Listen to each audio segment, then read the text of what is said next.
People are getting dumber. Why are IQs dropping? I quietly ponder to myself. Then I go over to Libs of TikTok. Here's some things that you need to know about me. Number one, if you are a person of whiteness, I don't give a I don't give a about your comfort. I don't give a about your feelings. I don't give a about where you think that your place is in the world. You too can achieve the American dream if only you work hard enough to conform to society's norms. And by society, I mean white supremacy. And if you assimilate enough, and if you reject all of your non-American culture, history, background, generational trauma, and just get over it so that you again can achieve the American dream, which is white supremacy. Dear white people, these freedoms, or the impingement of freedoms that you're ranting and raving about, is just silly. You've always had the freedom to do exactly as you please. The only change for you is that you're just now starting to see some consequences for being able to do whatever you please. I should be used to this by now, but I'm not. There's no safe place for BIPOC to exist when whiteness is present. Turn off the Fox News. Do your parents listen to Fox News? Most of y'all parents are dumber than you. I'm going to say that out loud. My parents are freaking dumb. Okay? And the minute I figured that out, the world opens up. You don't have to do everything your parents say, and you don't have to believe everything your parents believe, because most likely you're smarter than them. I have had my regular back to school anxieties, things like, am I going to have enough time? Am I going to get my lessons done? Are the students going to be okay? But this year, there is this overshadowing apprehension that's clouding my normal back to school thoughts. And it's with thoughts like, if I die, who's going to take care of my children? And if I end up in the hospital, how am I going to pay those bills? And if I give COVID to my students or my own children and they die, how am I going to live with that?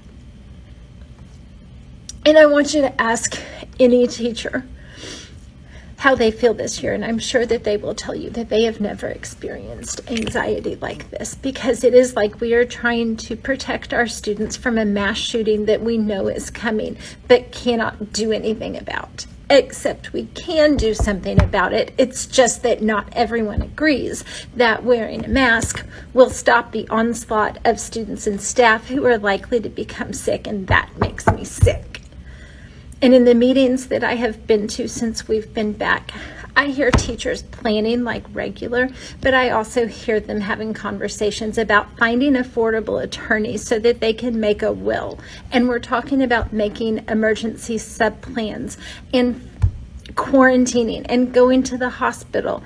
And after, in my district, we found out that we have to use personal and sick days if we have to quarantine and that those aren't paid.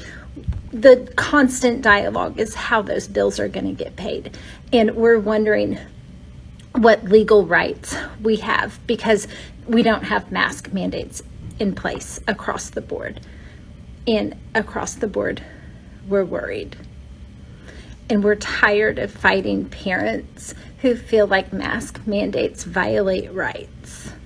We want parents to know that we are on the same team. I made a comment on one of Miss April's recent videos about PBIS, in which I stated that PBIS is white supremacy with the hug, and a lot of y'all wanted to know more about that, so here we go. First of all, thank you to Jack Copa, who reminded me that Dina Simmons was the first to coin this term, so thank you, Jack, so much. So if PBIS concerns itself with positive behaviors, we have to ask ourselves, okay, well, what are those positive behaviors? And it's things like making sure that you're following directions and making sure that you're sitting quietly and you are in your seat and all these things that come from white culture.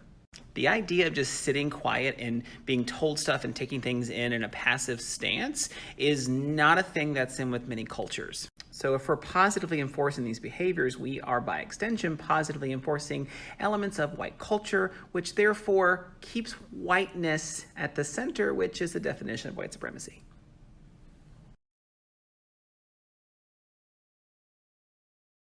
This is an idea that I think a lot of people have, and I want to call that in lovingly just for a moment. Yes, America contains many cultures and many races. That is not wrong. However, the problem comes when we don't think about this idea or this argument in a racialized way when it comes to power and power dynamics. In America, as in many other parts of the Western world, whiteness is the dominant racial ideology. So when we think of power in terms of race, whiteness has the most power. So while there are people of many different races and cultures living in America, the fact that whiteness is the dominant racialized power structure, that is the problem, and that is why we have to involve race in all of our arguments and considerations. This is what's bullshit. Today is the first time our country has recognized Juneteenth. It's a national holiday, and yet I'm getting ready to go back to school in the fall, and my governor has put into place some ridiculous legislation that many governors across the country have put into place, such as I can't teach anything divisive, I can't teach critical race theory, and I can't teach about racial equity. This is at all public schools, colleges, and universities. So, teachers, in the past, we've been activists. After this shit show of last year, we really need to stand up and do what's right for our kids right now. So, this is a call to action, teachers. We gotta stand up and fight for our kids because this is bullshit. We can't lie to them. Let me tell you a little bit about the population of my school. 51% of my students are Latinx, and many of them are undocumented, and many more have parents who are undocumented. So when they come into my classroom and see signs that say no human is illegal, they don't need to know who I voted for. I don't need to tell them. When my black students come into my classroom and see my Black Lives Matter posters, I don't need to tell them. When my LGBTQ plus students come in and see my pride flag, I don't need to tell them, because they know that I have used my critical thinking skills and have decided to vote for whoever is on the side of fighting for human rights. So no, I don't need to tell them, because they know that I am using the privilege I was born with to fight for them, that I am an ally for them. So yeah, that's not political, that's human rights. I'm back in my classroom for the first time in a year, y'all. Look at my room, it's so lovely, I love it. They took good care of it, hold on. God, they've taken such great care of my room. Somebody else was in here while I was virtual. This is a wall of like, tell a story from these pictures.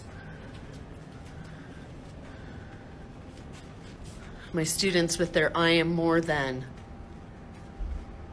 I love these signs. Students Against the Camps.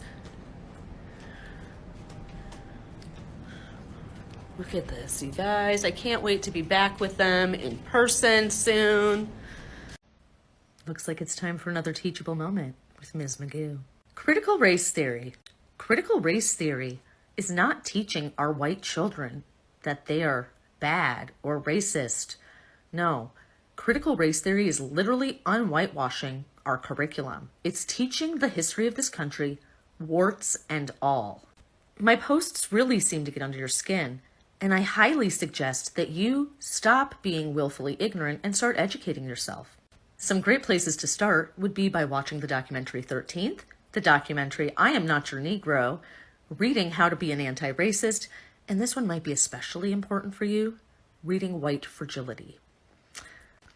So until white people, and especially white men, start stepping up and doing their part, these systems and structures are going to stay in place.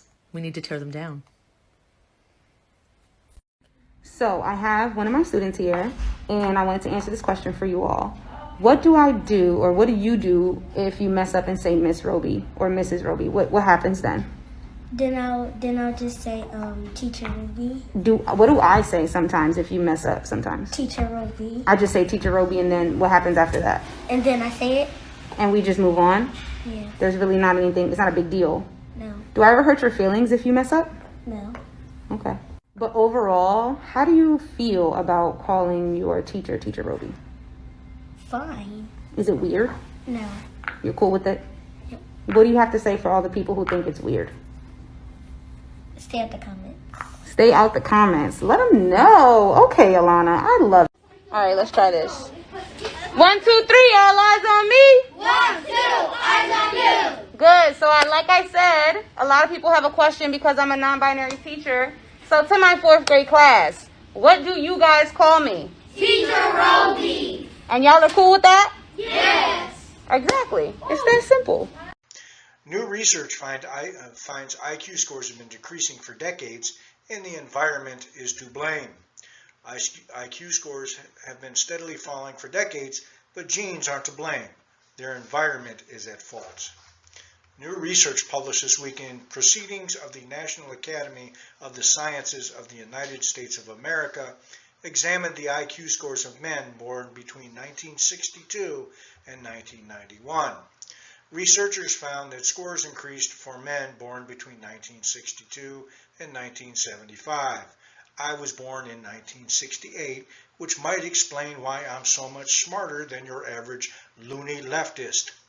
However, they decreased steadily among men born after 1975. Ole Rosenberg, co-author of the study and senior research fellow at the Ragnar Frisch Center for Economic Research in Norway, said studies conducted in Denmark, Britain, France, the Netherlands, Finland, and Estonia have all demonstrated this similar downward trend. The causes in IQ increases over time, and now the decline is due to environmental factors, Rosenberg said. It's not that dumb people are having more kids than smart people, to put it crudely. It's something to do with the environment, because we're seeing the same differences in families. He explained that these environmental factors could range from nutrition, changes in the education system, less reading and more time spent online, to changes in the media environment. Researchers analyzed the IQ scores of brothers who were born in different years and found that rather than being similar as expected because of genetics, the brothers' IQ scores were often significantly different. The study also showed that parents with higher IQs tended to have more children. This disproved a long-believed theory known as the dysgenic fertility theory, which states that unintelligent people have more children, leading to the dumbing down of society. These results highlight the role that environmental factors play in the decrease of IQ scores, researchers said. Robin Morris, a professor of psychology at King's College in London, who was not involved in the study, commented that the IQ test and other traditional methods of measuring intelligence may be outdated and in need of changes. In my view, we need to recognize that as times change and people are exposed to different intellectual experiences, such as changes in the use of technology, for example, social media, the way intelligence is expressed is also changes, Morris said. Educational methods need to adapt to such changes. Simple IQ test. What's a woman? It's simple. If they can answer it, they're a frickin' genius in today's society.